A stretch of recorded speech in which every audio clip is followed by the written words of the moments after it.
En esta clase veremos el transporte a través de membrana de tipo mediado. El transporte mediado de soluto se puede dividir en dos grandes grupos. Aquel que es pasivo, donde la fuerza impulsora es un gradiente químico o electroquímico, es decir, de mayor a menor concentración o favorecido por las cargas del soluto y la membrana. El transporte activo podemos tener dos tipos: el transporte primario, donde la sustancia es movida a través de energía aportada por el ATP, o el transporte secundario, donde la sustancia se mueve impulsada por un gradiente de concentración de otro soluto. En ambos casos, el transporte activo, el transporte se hace en contra del gradiente químico eléctrico o bien en contra del gradiente electroquímico.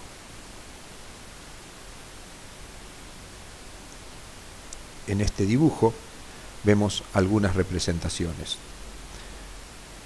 Acá tenemos los transportes de tipo pasivo. Siempre la molécula va de mayor a menor potencial electroquímico. En el primer caso vemos que no requerimos una estructura de membrana, por eso se denomina difusión simple.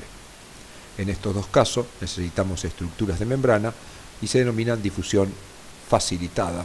La molécula siempre pasa de mayor a menor potencial electroquímico, o en este caso, como se dice, de una concentración más alta a una concentración más baja. Y acá tenemos el transporte de tipo activo.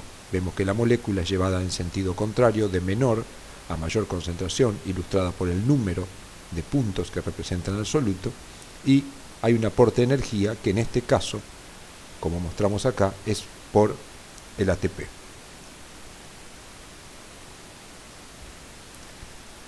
Este es un nuevo dibujo donde vemos a la izquierda el transporte conocido como uniporte, donde es una sola molécula la que se mueve. En este caso tenemos una difusión de tipo facilitada, donde la molécula pasaría a través de una estructura de mayor a menor. Acá tenemos transporte, una molécula que pasa de menor a mayor concentración. Este es un transporte de tipo activo, donde la energía es aportada por otra molécula, en este caso de color azul, que pasa de mayor a menor. Al pasar de mayor a menor, libera energía que es utilizada por esta molécula para pasar en contra de concentración. En este caso es un tipo sin porte o cotransporte. Acá tenemos lo que se conoce como antiporte. El antiporte es la molécula también está pasando de menor a mayor, veamos los puntos verdes, y la energía es aportada por otra molécula que está representado en amarillo, que pasa de mayor a menor concentración. Vemos que acá hay 5 puntos, de acá no hay ninguno, y la energía liberada por la molécula amarilla es aportada para que la molécula verde pase en contra del transporte. Esto se conoce como antiporte, y ambos tipos son transportes mediados de tipo activo secundario.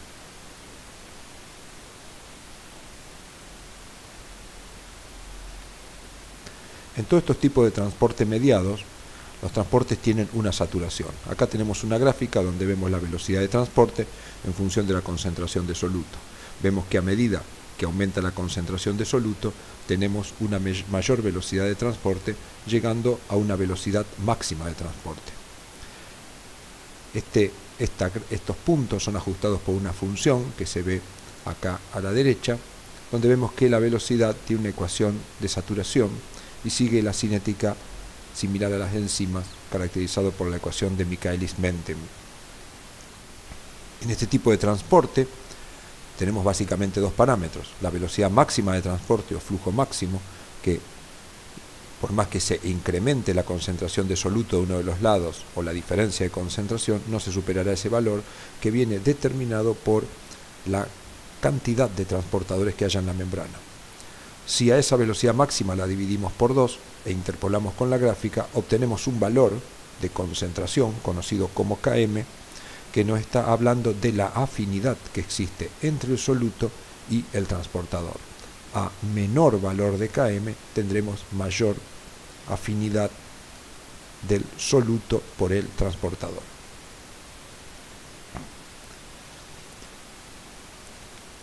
La difusión facilitada es un proceso pasivo Existen infinidad de ejemplos, acá citaremos alguno, por ejemplo, los transportadores GLUT4 de glucosa que se encuentran en el músculo y en el tejido adiposo, los canales TRPV6 y TRPV5 encargados del transporte de calcio en diferentes sitios, por ejemplo a nivel del enterocito y a nivel de los túbulos contorneados, el canal de fosfato, la ATP sintetasa de la membrana interna mitocondrial, los canales de magnesio y los canales de potasio en la membrana apical de la célula parietal.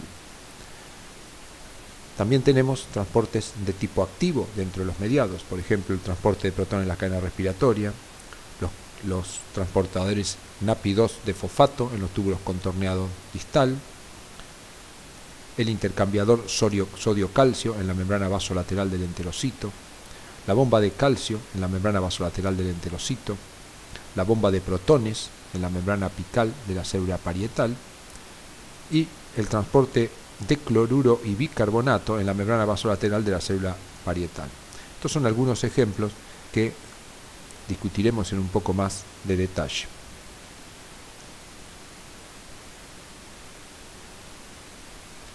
Veamos entonces algunos ejemplos de transporte.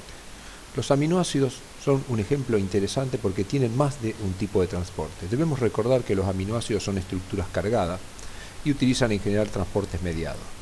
Por ejemplo, uno de los mecanismos de transporte es un tipo de cotransporte del tipo syn-porte, donde el aminoácido pasa de baja concentración a alta concentración. El tamaño de la letra que utilizamos nos está indicando la concentración. En este caso el aminoácido entra a la célula en contra de un gradiente donde, como vemos, es el sodio el que aporta la energía al pasar de mayor a menor concentración. Esto ocurre a nivel de las células absortivas del intestino. Pero no es el único tipo de mecanismo. Cuando lo tiene que hacer de una zona de alta concentración a una zona de baja concentración, el hecho de tener carga le impide atravesar la membrana y entonces lo hace a través de un transportador que cae dentro del tipo de difusión facilitada. Es el mecanismo que utilizan para salir habitualmente de las células. Y hay otros mecanismos mucho más sofisticados que involucran una gran cantidad de enzimas. Por ejemplo, acá vemos cuando un aminoácido se encuentra en el espacio extracelular, en la membrana hay una enzima que es la gamma-glutamil transpeptidasa que incorpora el aminoácido, lo une con glutatión y forma un compuesto que es el gamma-glutamil aminoácido, liberando cisteíl-glicina, que son los otros dos aminoácidos del glutatión. Luego, este gamma-glutamil aminoácido que contiene el aminoácido libera a través de una enzima el aminoácido y hay todo un proceso de reconversión utilizando grandes cantidades de ATP, como vemos acá, y diferentes enzimas que regeneran el glutatión. Como vemos, es un mecanismo extremadamente específico, dependiente de una gran cantidad de enzima y que requiere un aporte de ATP muy importante. Como podemos ver nuevamente acá, tenemos 3 moléculas de ATP necesarias para regenerar el glutatión, que en definitiva van a incorporar un solo aminoácido al citoplasma de la célula. En este caso vemos el transporte transtubular de calcio. Esto corresponde al ultrafiltrado dentro de los túbulos renales. Acá tenemos el calcio que utiliza un canal TRPV5. En este caso el calcio pasa de mayor a menor concentración, lo hace por difusión facilitada. Esto concentra calcio en el interior, el cual se une con una proteína calvindina, la CD28K, la cual transporta el calcio hasta la membrana vasolateral. En la membrana vasolateral existen básicamente dos mecanismos que permiten sacar el calcio. Uno es la calcio ATPasa, que es una bomba que, utilizando ATP como transporte activo primario, tira calcio hacia el espacio extracelular. Y otro es un intercambiador sodio-calcio del tipo antiporte que permite sacar el calcio intercambiándolo con sodio que ingresa a la célula. Este mecanismo, además de ser complejo por la cantidad de proteínas que involucra, tiene un mecanismo de regulación. Por ejemplo, la paratormona es una hormona que tiene la particularidad de liberarse ante hipocalcemia. Por lo tanto, cuando haya poco calcio en sangre se liberará paratormona que interactúa con receptores que se encuentran en la membrana vasolateral, que estimulan una enzima, que es una proteína quinasa A, la cual estimula la aparición de proteínas como la calvindina, como los transportadores, con lo cual el mecanismo de transporte de calcio aumenta para contrarrestar la hipocalcemia que liberó a la paratormona. El 1,25-dihidroxivitamina D3 o calcitriol es otra hormona hipercalcemiante. Esta hormona, cuando actúa sobre el riñón, básicamente en situaciones de hipocalcemia, ingresa a la célula, se une al receptor de vitamina D y estimula proteínas relacionadas al transporte de calcio. Pero también tiene algunos efectos rápidos, estimulando la entrada de cloruro a la célula, lo cual produce hiperpolarización. Y esta hiperpolarización tiene un efecto estimulador sobre el funcionamiento del cotransportador sodio-calcio y de la bomba. Lo mismo hace la paratormona a través de pKa, que no solo estimula las proteínas que transporte, sino que también aumenta la entrada de cloruro, generando hiperpolarización y estimulación de los mecanismos. Debemos recordar, al mirar nuevamente esto, que de este lado tenemos transporte de tipo mediado activos, del tipo primario y secundario, y acá tenemos un canal. Lo que se controla básicamente es este mecanismo. Cuando esto funciona más, el canal va a permitir la entrada de más calcio, dado que la concentración en el citoplasma va a decrecer. En este esquema vemos que aún el mecanismo es más complejo. Acá vemos, a nivel del enterocito es similar al anterior, que era el riñón. Tenemos el canal de calcio, la calvindina, el cotransportador sodio-calcio y la bomba. Cuando el calcio llega, ingresa a la célula, se une a la calvindina, va hasta la membrana vasolateral y acá es extruido por el cotransportador sodio-calcio o por la bomba. La vitamina D, como vimos al unirse al receptor, puede estimular la expresión de todas las proteínas involucradas en el transporte, con lo cual el transporte de tipo activo va a aumentar. Este es un transporte tipo transcelular porque el calcio atraviesa la célula que estamos estudiando. Pero no es el único mecanismo. A nivel de las uniones estrechas entre las células que constituyen la mucosa intestinal, hay proteínas que permiten la entrada de calcio. En este caso no hay aporte de energía, es un tipo de difusión facilitada que permite la entrada. La vitamina D, al unirse a receptores, va de alguna manera a inhibir estas proteínas, y al inhibir estas proteínas va a permitir la entrada a través de este camino que llamamos de tipo paracelular. El transporte de tipo activo es en general eficaz a bajas concentraciones de calcio y es un mecanismo saturable. En cambio, este transporte es un transporte que es eficaz a altas concentraciones luminales, porque va a haber gran diferencia de concentración entre la luz intestinal y el plasma. Es un mecanismo en general no saturable dentro de ciertos límites. Existen a su vez otros mecanismos que permiten la entrada de calcio a través del transcelular y que forman vesículas que no requerirían las proteínas como las calvindinas. Estas vesículas se mueven desde la membrana apical a la membrana vasolateral y extruyen calcio hacia el espacio, hacia el plasma. Como podemos ver, el transporte no es un mecanismo, no son cosas sencillas, sino que son procesos muy complejos en los cuales intervienen una gran cantidad de proteínas, por lo tanto son dependientes de los genes, son altamente regulados y en general para cada soluto existe más de un mecanismo.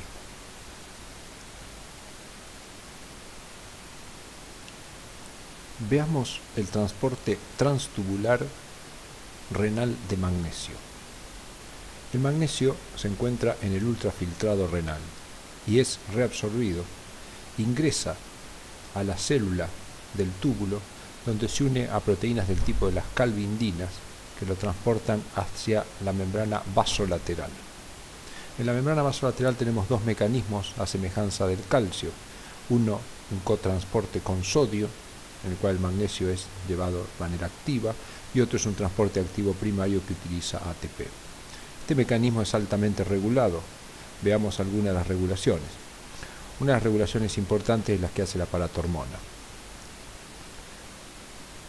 Ante bajos niveles de magnesio, la paratormona se libera, interactúa con el receptor para paratormona, produciendo aumento de los niveles de AMP cíclico, estimulación de la proteína quinasa A y estímulo de las proteínas que transportan magnesio. Lo mismo ocurre con el magnesio. Los altos niveles de magnesio van a unirse al sensor, al receptor sensible al calcio, y a través de proteínas G inhibidoras inhibirán los niveles de AMP cíclico, bajará la actividad de proteína quinasa A y con esto se inhibirá la proteína transportadora. El 1,25-dihidroxivitamina D3 o calcitriol, al ingresar a la célula y unirse al receptor para vitamina D, estimulará la expresión de proteínas involucradas en el transporte de magnesio. Otros factores y otras hormonas como la aldosterona, por ejemplo, que se modifica ante aumentos de potasio o disminución de sodio, al ingresar a la célula y unirse al receptor de aldosterona, estimulará la transcripción de proteínas involucradas en el transporte. En este caso tenemos el transporte transtubular renal de fosfato, que también mencionamos como uno de los ejemplos. El transportador NAPI2 encarga de transportar fosfato utilizando energía aportado por un gradiente de sodio. Este fosfato que ingresa a la célula es transportado hasta la membrana vasolateral, donde puede ser extruido hacia el plasma por diferentes mecanismos de transporte. Lo importante de este tipo de transporte es la alta regulación que tiene. La paratormona es uno de los principales reguladores del transporte tubular de fosfato.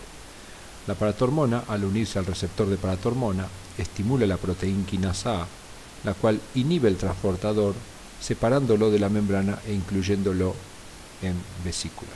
De esta manera, la paratormona cumple su función hiperfosfatúrica. Al inhibir el transportador, el fósforo no puede ingresar a la célula y se excreta por orina.